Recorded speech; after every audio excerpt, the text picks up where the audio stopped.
Hey, Barry here. Let's make your Webex calling reports a whole lot more useful in under a minute.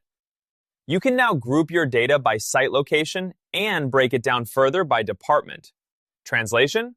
Cleaner insights, better conversations. Let me show you how it works.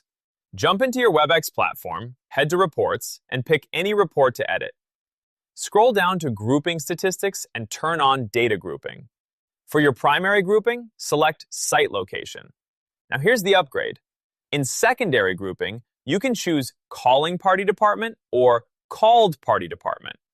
What this gives you is a layered view, first by site, then by department within that site.